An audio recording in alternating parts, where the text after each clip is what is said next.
अब आप यूं तो कह दोगे यार अपने घर है वही खोदो नीचे मिलेगा कुछ। अब अजमेर दरगाह को खोदना चालू कर दिया। अभी संभल में के नौ कुएं मिल गए, तो आप अजमेर को ही खुदा लो, इसमें ही कुएं बहुत मिल जाएंगे। सीवरेज का कुआं भर जाता है, वो बंद हो जाता है। 20 साल बाद खोलोगे कुआं मिलेगा, नीचे मिलना क्या है? आप भी सोचो ना, और नीचे जाओ नदी आ जाएगी, खोदते जाओ।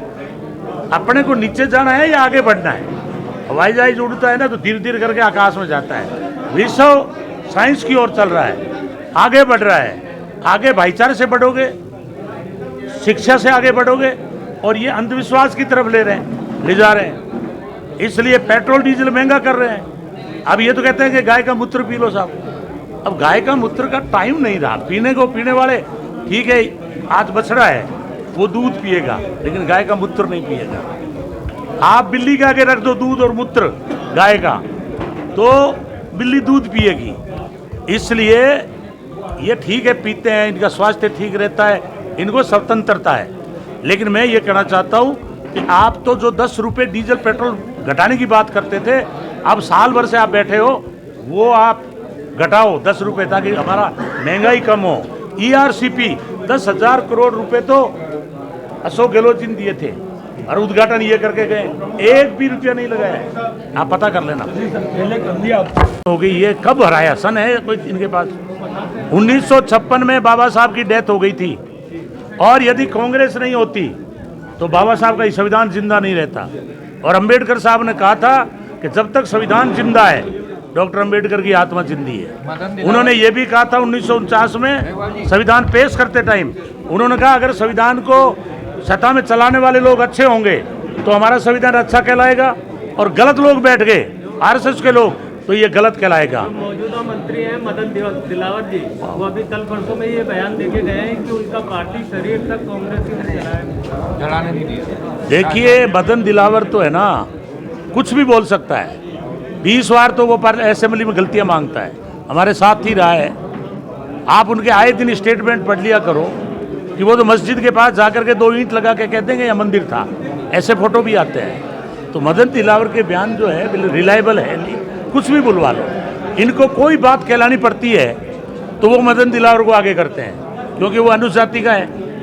और एक बार विधानसभा में बोल गए बकरे नहीं कटने चाहिए, जबकि बकरे खटीक काटते हैं, वो खुद खटीक है, तो वो कुछ भी बोल सकते हैं। इसलिए उनके ऊपर मैं ज़्यादा टिप्पणी करना नहीं चाहता। वो इनके पास जनता नहीं थी। इन्होंने क्या, एक तो नरेगा में से मजदूर उठाए, कर्मचारी पंचायत समिति जिला परिषद के उठाए, जैनों की ड्यूटी लगा दी, ग्राम सेवकों की ड्यूटी लगा दी। सारी जो भीड़ थी वो प्रायोजित थी, किसी तरह की आम आदमी नहीं था उसके अंदर, क्योंकि इनको पता है कि वोट तो हम EVM से ले लेंगे, अब भीड़ क्या दिखाएं। तो सारे सरकारी तंत्र को यूज करके और मोदी जी को दिखाने के लिए वो भीड़ लेकर के आए हैं। और मोदी जी का भाषण सुना आपने, विकास के नाम पे बोलते ही नहीं है, वो मात्र मतलब हिंदू मुसलमान दंगा कराने की साजिश, और उसी के आधार पर EVM का उपयोग करके और सत्ता में आते हैं। और जिस दिन भारत जग गया उस दिन इनकी जमानतें जब्त होगी। इसलिए हम मांग करते हैं कि अगला चुनाव बैलेट पेपर से किया जाए। देखिए, जो भारतीय जनता पार्टी में राजस्थान में जो सरकार चल रही है वो 1 साल में पूर्ण रूप से असफल है। महिलाओं पे अत्याचार हो रहे हैं, रोजगार नहीं मिल रहा है, और मुख्यमंत्री जी की सरकार में नहीं चल रही है। वो हो सकता है व्यक्तिगत भले हों, लेकिन सरकार बिल्कुल फेल्योर है। ब्यूरोक्रेसी हावी है, प्रशासन में जो अधिकारी उन्होंने लूट मचा रखी है, भयंकर अवैध खनन हो रहा है, भयंकर लूट मची हुई है, और जो समर्थन मूल्य में खरीद हो रही है उसमें भयंकर भ्रष्टाचार हो रहा है। प्रति किसान 10-10, 12-12 हज़ार रुपये समर्थन मूल्य में लेते हैं। 40 क्विंटल की जो मूंगफली की खरीद हो रही है, हमारा ये कहना है कि उसको बढ़ाया जाए, कम से कम 70-80 क्विंटल जो है मूंगफली खरीद होनी चाहिए।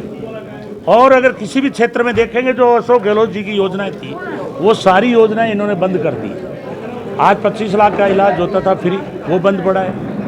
खेत के अंदर 2000 ट्यूबवेल बिजली फ्री मिलती थी, वो लगभग बंद है। 200 यूनिट बिजली घर में फ्री मिलती थी, वो बंद है। इंदिरा रसोई का इन्होंने नाम बदलने का काम किया है। हमारी जितनी भी जन कल्याणकारी योजनाएं थी उनका नाम बदल दिया इन्होंने।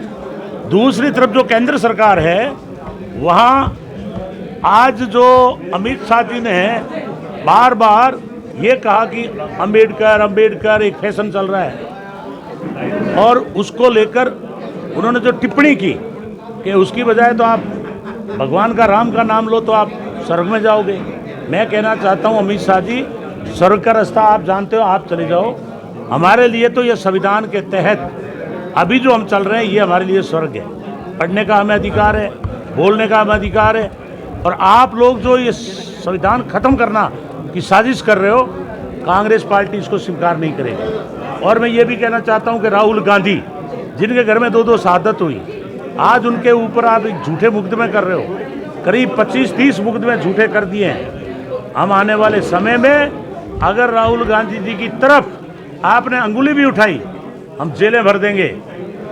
और ये कांग्रेस पार्टी वो पार्टी है जो पहले अंग्रेजों से लड़ी थी, और ये जो लोग हैं जो अपने आप को राष्ट्रभक्त कहते हैं, इनका आज़ादी में कोई रोल नहीं है।